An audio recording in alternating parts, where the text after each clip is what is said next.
Hello दोस्तों, ज़रा अपनी आंखें बंद करके सोचिए। एक ऐसी दुनिया जहाँ न कोई शहर था, न कोई सड़क, न कोई स्कूल और न ही कोई किताब। इंसान बोलता तो था लेकिन लिख नहीं सकता था। तो फिर आज से लाखों साल पहले इंसान जीता कैसे था? उसने पहली बार पत्थर का औजार कब बनाया? दुनिया की पहली सभ्यता कहाँ बसी? और सबसे बड़ा रहस्य, आखिर ये जो हड़प्पा की लिपि है, अंडरस्टैंड, आज तक क्यों नहीं पढ़ी जा सकी?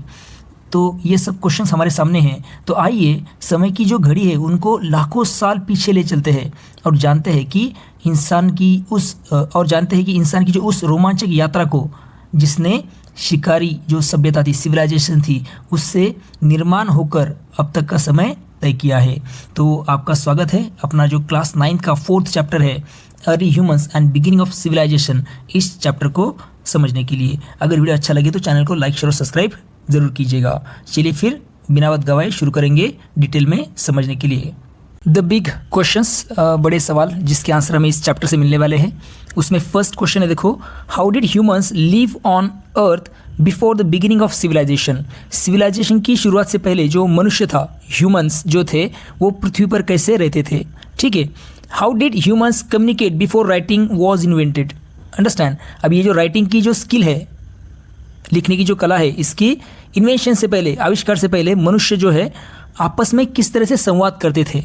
कम्युनिकेट करना में संवाद करना, वो कैसे करते थे? इसका आंसर भी हमें मिलेगा इस चैप्टर से। How is archaeology helpful in understanding our past? Archaeology means पुरातत्व। ये जो आर्कियोलॉजी है हमारे पास्ट के बारे में, अंडरस्टैंड, अतीत के बारे में समझने में हमें कैसे मदद करता है? How did early civilisations interact with each other? अभी ये जो अर्ली सिविलाइजेशन है, जिसे हम प्रारंभिक सिविलाइजेशन या फिर सभ्यता ये बोल सकते हैं, एक दूसरे के संपर्क में वो कैसे आई, ये भी हमें यहाँ पे पता चलेगा। ठीक है। तो क्या दिया, देखो शुरुआत में इंट्रोडक्टरी पैसेज में, इन प्रीवियस ग्रेड्स, पिछली कुछ ग्रेड्स में, कक्षाओं में, we have studied the history of various kingdoms and empires. हमने क्या किया है, तो अनेक ऐसे राज्यों की और साम्राज्य जो है, एम्पायर्स है, उनके इतिहास के बारे में हमने पढ़ा है। And also learn about the Sindhu Saraswati civilisation, और इसके साथ हमने सिंधु सरस्वती सिविलाइजेशन के बारे में भी पढ़ा है, उसका भी अध्ययन हमने किया है। हाउएवर, लेकिन the history of humanity goes back much further. अगर देखा जाए तो मानव का जो इतिहास है इससे भी कहीं अधिक पुराना है। ठीक है, हमने तो सिंधु सरस्वती सिविलाइजेशन के बारे में पढ़ा, मगर इससे भी पुराना मानव का इतिहास है। ठीक है। इन दिस चैप्टर, इस चैप्टर में we will explore who our earliest ancestors were, understand, when and where they evolved. अभी इस चैप्टर में हम जानेंगे कि ये जो हमारे सबसे पहले पूर्वज कौन थे, मीन्स हमारे जो अर्लीस्ट, सबसे पहले वाले जो पूर्वज थे वो कौन थे, when and where they evolve. इसके साथ साथ हमें ये भी पता चलेगा कि उनका विकास कब और कहाँ हुआ। इवॉल्व मीन्स विकसित होना, वो कहाँ पर विकसित हुए, और ये भी हमें पता चलेगा कि वो कब विकसित हुए इस चैप्टर के माध्यम से। What kinds of food they ate, how they lived and how they became what we are today। और इसके साथ साथ हमें ये भी पता चलेगा कि वो किस प्रकार का अन्न खाते थे, भोजन खाते थे, किस तरह से भोजन करते थे, उनका जीवन कैसा था, और साथ ही साथ धीरे धीरे ग्रेजुअली वो जो हम आज है आधुनिक मनुष्य वो कैसे बने, इसके बारे में भी हम इस चैप्टर में समझेंगे। आगे दिया, देखो सेकंड पैसेज की तरफ बढ़ रहे हैं हम। The period before the development of writing is understood mainly through archaeological evidences. अभी यहाँ पे आर्कियोलॉजिकल जो एविडेंसेस है ये बहुत इंपॉर्टेंट रोल प्ले करते हैं। क्यों? क्योंकि जिस समय पर जो लिखने की कला है उसका विकास नहीं हुआ था, उस समय के बारे में हम मुख्य रूप से जान सकते हैं because of archaeological evidences. Understand, as written languages emerge at different times in different parts of the world. ये भी हमें याद रखना पड़ेगा कि ऐसा क्यों हम आर्कियोलॉजिकल एविडेंसेस पे डिपेंड है, क्योंकि दुनिया के अलग अलग क्षेत्रों में अलग अलग समय पर लिखित भाषाओं का विकास हुआ था। ठीक है। One of the earliest known written system is associated with the Sindhu Saraswati, also known as Indus valley civilisation और हड़प्पन सिविलाइजेशन। दुनिया में बहुत सारी प्राचीन ऐसी लिपियाँ होकर गई, उसमें से एक प्राचीन, उन्हीं सब प्राचीन लिपियों में से एक जो है वो है सिंधु सरस्वती सिविलाइजेशन से जुड़ी हुई राइटिंग सिस्टम। ठीक है। अभी जो सिंधु सरस्वती सभ्यता है इसको इंडस वैली सिविलाइजेशन भी कहा जाता है, साथ साथ इसे हड़प्पन सिविलाइजेशन भी कहा जाता है। Writings and engravings found on objects such as seals and pottery indicate that the Harappans use a pictographic script for writing. अभी जो हड़प्पन सिविलाइजेशन है उन्होंने क्या किया, तो सील्स मीन्स मुद्राएं और पॉटरी मीन्स मिट्टी के जो बर्तन है उस पर जो हड़प्पन सिविलाइजेशन के टाइम पे लिखे गए जो लेख या फिर चित्र है, इससे हमें पता चलता है कि हड़प्पन जो लोग थे, हड़प्पन सिविलाइजेशन के जो लोग थे वो पिक्टोग्राफिक स्क्रिप्ट का यूज़ करते थे लिखने के लिए। पिक्टोग्राफिक मीन्स चित्रलिपि का वो प्रयोग करते थे, ये हमें इससे समझ में आता है। ठीक है, हाउएवर लेकिन it has not yet been deciphered. Deciphered का मतलब होता है कि इसे कन्वर्ट नहीं किया जाता है अपनी कॉमन लैंग्वेज में। तो इसका मतलब है कि लेकिन आज भी इस लिपि को पढ़ा या समझा नहीं जा सकता है। ठीक है, क्यों? क्योंकि इसमें पिक्टोग्राफिक स्क्रिप्ट का यूज़ किया गया है। ठीक है, एज अ रिजल्ट इसीलिए हम कह सकते हैं कि we still do not understand the Harappan script also refer to as a Sindhu lipi. इसी की वजह से हम अभी भी हड़प्पन लिपि, जिसे हम क्या कहते हैं, सिंधु लिपि भी कहते हैं, उसका वास्तविक अर्थ हम अभी तक जान नहीं पाए हैं। आगे का जो पैराग्राफ है उसमें क्या दिया देखिए, other early writing systems include the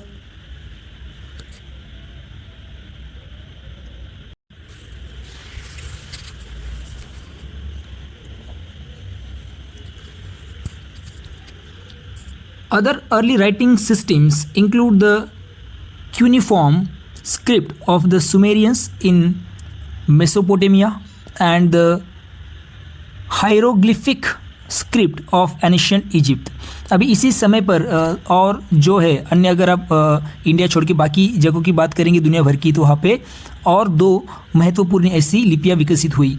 एक कहाँ से थी, तो मेसोपोटेमिया का जो सुमेरिया है वहाँ की क्यूनिफॉर्म स्क्रिप्ट, और जो इजिप्ट है एनिशियंट इजिप्ट, वहाँ से हायरोग्लिफिक स्क्रिप्ट या फिर उसे लिपि बोल सकते हैं, ये विकसित हुए थे। Both of which flourish around the same time as the Harappan civilisation. जिस टाइम पे हड़प्पन सिविलाइजेशन के हड़प्पन जो स्क्रिप्ट है, हड़प्पन सिविलाइजेशन के टाइम पे जो हड़प्पन स्क्रिप्ट विकसित हुई, उसी टाइम पीरियड में ये दोनों लिपियाँ भी विकसित हुई।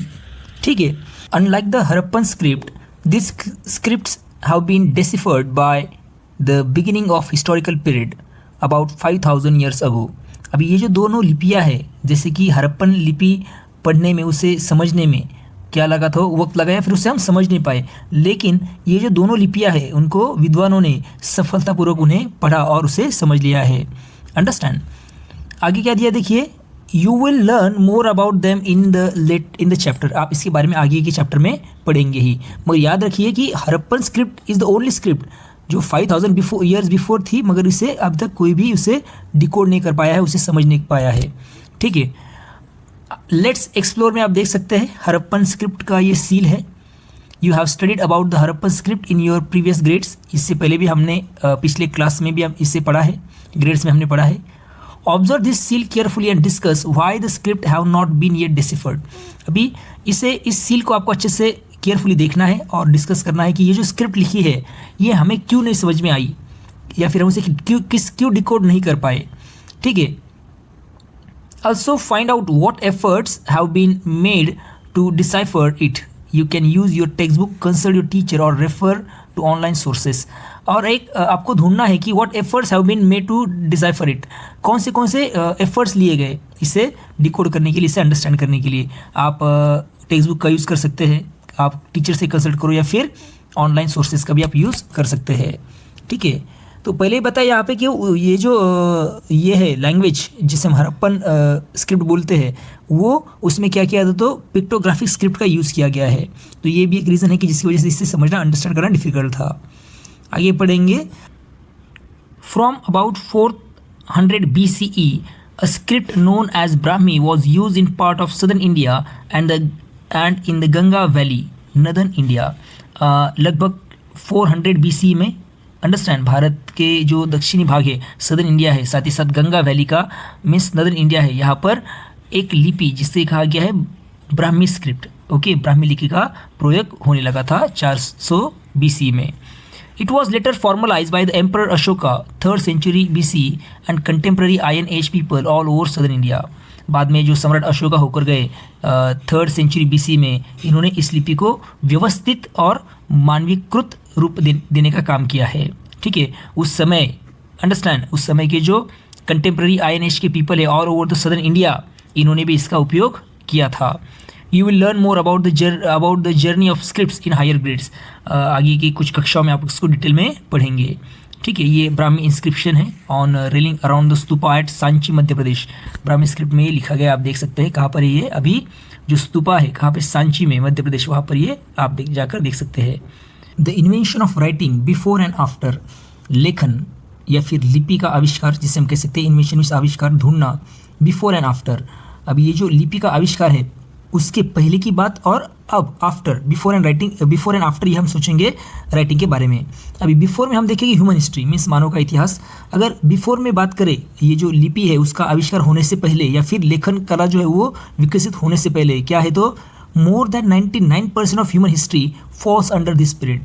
99% जो ह्यूमन हिस्ट्री है, मानव इतिहास है, उस 99% से भी अधिक का जो काल है, पीरियड जिसे हम बोलते हैं, वो इस पार्ट में आता है। मीन्स बिफोर 99% जो ह्यूमन हिस्ट्री है वो आती है कब, तो बिफोर राइटिंग एरा में वो आती है।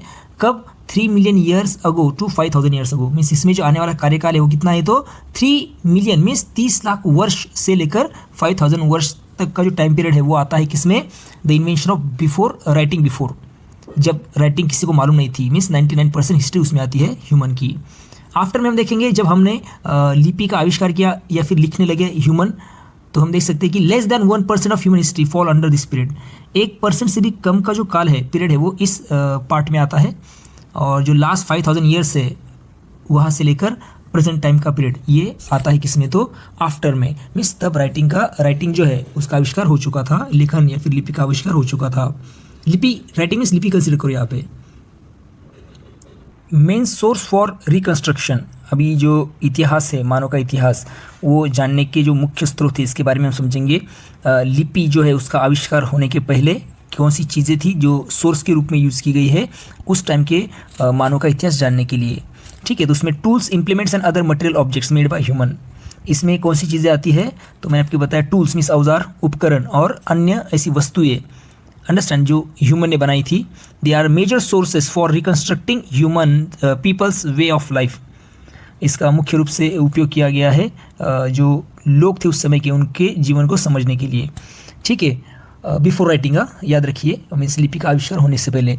लिपि का आविष्कार होने के बाद में अगर देखेंगे आप, तो आप देख सकते हैं यहाँ पे बोथ मटेरियल्स, दोनों भी चीज़ें, जिसमें क्या आता है, रिमेन्स, जो बची हुई चीज़ें हैं, जिससे हम क्या बोल सकते हैं, पुरावशेष, जो बची हुई चीज़ें हैं, फिर वो टूल्स, इम्प्लीमेंट्स आ जाते हैं उसमें। ठीक है, एंड रिटन डॉक्यूमेंट्स, और लिखित दस्तावेज, understand, they are sources for reconstructing the lives of people and society. ये दोनों भी जो है वो लोग और समाज का जो जीवन है उसे समझने का ये मुख्य ऐसा स्रोत है, ये सोर्स है। ठीक है, आगे बात बढ़ेंगे। लाइव्स ऑफ पीपल, लोगों की लाइफ कैसी थी बिफोर, मीन्स लिपि का आविष्कार होने से पहले। तो it is generally difficult to understand the thoughts and ideas of people. लोगों का जो जीवन है, उनके जो विचार है, उनकी जो सोच है, उनको समझना कठिन होता है because of the before writing, लिपि का आविष्कार होने से पहले या फिर राइटिंग का आविष्कार होने से पहले। आफ्टर में हम देख सकते हैं, देखो, लिटरेचर, रिटन डॉक्यूमेंट्स, साहित्य जिसे हम कहते हैं, लिखित, provides information about names, events and social, political and cultural life. लिखित जो दस्तावेज है जिसमें लोगों के नाम लिखे होते हैं, घटनाएं होती है जैसे सामाजिक, राजनीतिक और सांस्कृतिक, इन सब की जानकारी उसमें दी होती है।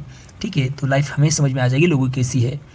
मेजरमेंट ऑफ टाइम को किस तरह से हम निर्धारित कर सकते हैं, समय का निर्धारण जिसे हम बोल सकते हैं। Measurement of time is approximate, यहाँ पे जो टाइम है वो अप्रॉक्सीमेट रखा गया है, मीन्स इसका अनुमान के आधार पर ये बताया गया है। That is dating events and culture is only approximate. इसके साथ साथ जो संस्कृतियाँ है या फिर जो कल्चर है, घटनाएं, इवेंट जिसे हम बोल सकते हैं, इज़ ओनली अप्रॉक्सीमेट, ये सिर्फ अप्रॉक्सीमेट मीन्स अनुमानित होती है। ठीक है, before.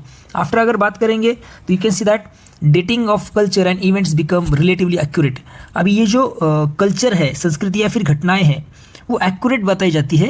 Y? Because written documents mention specific dates of events, क्योंकि जो कुछ डॉक्यूमेंट्स है, दस्तावेज है, वो सीधे डेट टाइम बता देते हैं, डेट बता देते हैं इवेंट की, जिस दिन इस दिन क्या चीज़ें हुई, जैसे कि कोरोनेशन कब हुआ, वॉर कब हुए, ये सब चीज़ें उसमें दी होती है पूरी सटीकता से। इसकी वजह से ये हमें पता चलता है। ओके, अभी ये जो अगला पॉइंट है, why should we study early human history, ये हम आने वाले सेकेंड पार्ट में डिस्कस करेंगे। आज हम यहीं पर रुकने वाले हैं। तो फिर मिलेंगे नए वीडियो के साथ। देखते रहिए सुबोध फाउंडेशन, ये अपना यूट्यूब चैनल को लाइक शेयर और सब्सक्राइब जरूर कीजिएगा। तब तक के लिए thank you and take care.